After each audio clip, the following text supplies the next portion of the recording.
O Novo Testamento. Se você abrir o índice de uma Bíblia, verá duas grandes coleções, o Antigo e o Novo Testamento. A palavra testamento se refere a uma parceria de aliança, que é do que tratam essas duas coleções. Elas contam uma história épica e complicada da aliança de Deus com Israel e com toda a humanidade.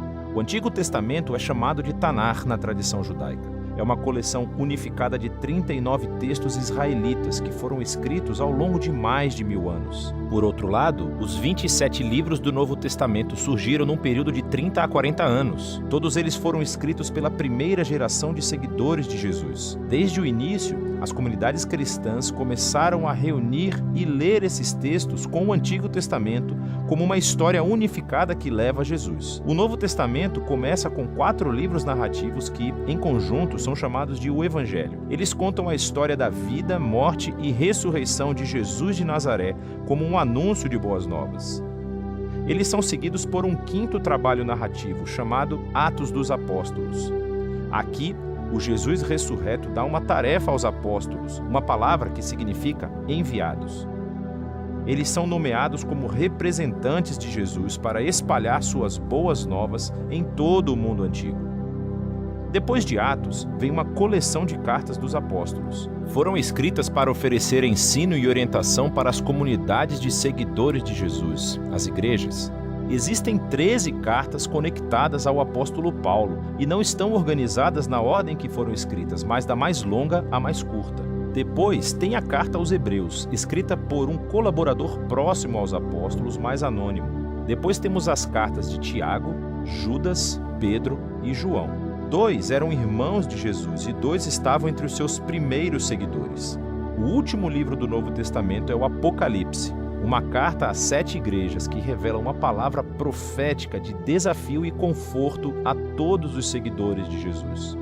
Então, esses são os livros do Novo Testamento. Mas do que falam? E como eles se conectam ao Antigo Testamento para formar uma história unificada? Pense assim. A Bíblia é uma longa narrativa épica com vários movimentos ou atos. O Antigo Testamento relata a primeira série de atos que te dão tudo o que você precisa para entender a história que se segue. Os temas centrais e o conflito do enredo são organizados em padrões de enredo. E no Novo Testamento, eles são retomados e nos levam ao clímax da história em Jesus. Deixa eu te mostrar o que eu quero dizer. O primeiro ato é sobre Deus e toda a humanidade. Deus fornece um lindo templo em forma de jardim para os humanos, criados para governarem o mundo com ele. Mas os seres humanos são tolos. Caem em uma tentação obscura e se rebelam contra a sabedoria de Deus. Então acabam exilados no deserto, onde começam a matar uns aos outros. Eles constroem cidades que espalham seu egoísmo e opressão, levando à grande cidade perversa da Babilônia. Mas Deus ama o mundo e os seus habitantes tolos, então promete um resgate com a chegada de um novo ser humano que destruirá o mal que nos levou à autodestruição. O próximo ato da história bíblica é sobre Deus e Israel e desenvolve os temas e padrões do primeiro ato. Deus chama uma nova humanidade para deixar a Babilônia rumo a uma terra que é como um incrível jardim. Abraão, Sara e seus descendentes, os israelitas. Deus promete que, por meio deles, sua bênção será restaurada a todas as nações. Com certeza, estes são os novos seres humanos que estamos esperando. Mas os israelitas repetem a rebelião da humanidade contra Deus, construindo as suas próprias cidades violentas que levam à autodestruição e a outro exílio na Babilônia. Mas Deus sustenta a sua promessa de que o novo ser humano virá da linhagem de Abraão. Será um sacerdote rei que agora terá que resgatar Israel e a humanidade da Babilônia para restaurar a bênção de Deus para o mundo. Veja como esses 2 atos seguem o mesmo padrão. O segundo ato é uma versão mais longa e violenta do primeiro, explorando a trágica condição humana. Mas também destacam a promessa de Deus, que é desenvolvida no próximo ato, os profetas e os poetas do Antigo Testamento. Os profetas acusaram Israel e todas as nações de sua maldade e anunciaram que o próprio Deus viria trazer o dia do Senhor e libertar o seu mundo da Babilônia. Ele faria isso por meio de um sacerdote rei prometido que vai sofrer como um escravo e morrer pelos pecados de Israel e de toda a humanidade, mas depois será exaltado como rei sobre as nações. Ele chamará outros a deixarem a Babilônia e se unirem a um novo povo da aliança, que será parceiro de Deus, para governar uma nova Jerusalém, ou seja, uma nova criação. Assim, o Antigo Testamento termina apontando para um novo ato na história. E quando você entra no Novo Testamento, é a mesma história que agora é levada adiante em Jesus. Vamos ver como. Os 4 evangelhos apresentam Jesus tanto como o filho de Abraão que restaurará a bênção de Deus para as nações, como o novo ser humano que derrotará o mal e restaurará a humanidade à parceria com Deus. Então Jesus é retratado como um ser humano e muito mais. Ele saiu anunciando a chegada do prometido reino de Deus, falando e agindo como se fosse o rei divino de Israel. Mas em vez de se chamar de rei, Jesus se referiu a si mesmo como o Filho do Homem, ou seja, o ser humano que agiria como um servo. Os evangelhos estão afirmando que, em Jesus, o Deus de Israel se tornou o israelita fiel e o verdadeiro humano que fomos criados para ser, mas falhamos. A missão de Jesus era confrontar o mal sombrio que se esconde sob a maldade humana e nos seduz ao egoísmo, violência e morte. Mas como você derrota esse tipo de mal? A resposta surpreendente nos evangelhos é que Jesus venceu o nosso mal, permitindo que o matasse no seu trono paradoxal, a cruz, onde morreu pelo mal e pecado da humanidade.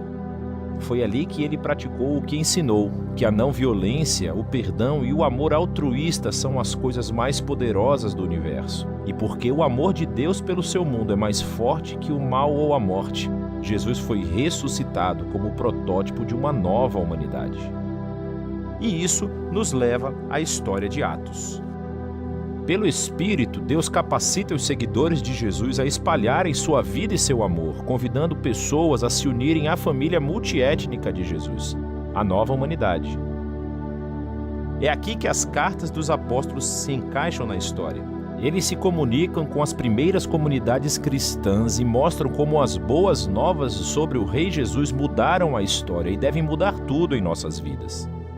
Também explicaram as boas novas se referindo às histórias do Antigo Testamento e às de Jesus, mostrando como ver nossas próprias vidas como parte da história bíblica. Toda a humanidade está em um exílio babilônico, mas Jesus veio criar um novo lar. Todos vivemos em diferentes tipos de escravidão egípcia, no egoísmo e pecado, mas Jesus morreu como o Cordeiro da Páscoa para nos levar à Terra Prometida. Nossa velha humanidade está destinada ao pó da morte, mas a ressurreição de Jesus abriu um novo futuro para uma nova humanidade. Vivemos na era maligna atual, mas com Jesus e o Espírito uma nova criação está surgindo. Isso nos leva ao livro do Apocalipse, no qual toda a história bíblica se reúne com simbolismo e imagens fortes. Jesus é retratado como um cordeiro ensanguentado que é exaltado como o rei divino do mundo. Ele está tirando seu povo da escravidão e exílio na Babilônia.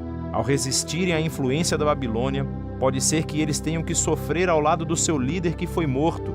Mas quando você segue o rei ressurreto, nem a morte pode impedir a nova criação, retratada como um novo templo, jardim de Jerusalém, o lar da humanidade depois do seu longo exílio. Então, na última página da Bíblia, céu e terra são reunidos e os novos seres humanos assumem sua tarefa designada desde o início: governar o mundo juntos no amor e poder de Deus. O Novo Testamento é uma coleção incrível de documentos. Representam o testemunho dos apóstolos que nos leva ao Jesus ressurreto. E por meio do Espírito, essas palavras humanas se tornam uma palavra divina de esperança do primeiro século para o 21. Cada livro mostra como Deus em Jesus e no Espírito está levando o mundo ao seu destino em uma criação renovada. Assim, o fim da história é o início de uma nova que ainda está para ser contada. E é disso que se trata o Novo Testamento. Para receber mais mensagens como essa, se inscreva no nosso canal e ative o sininho.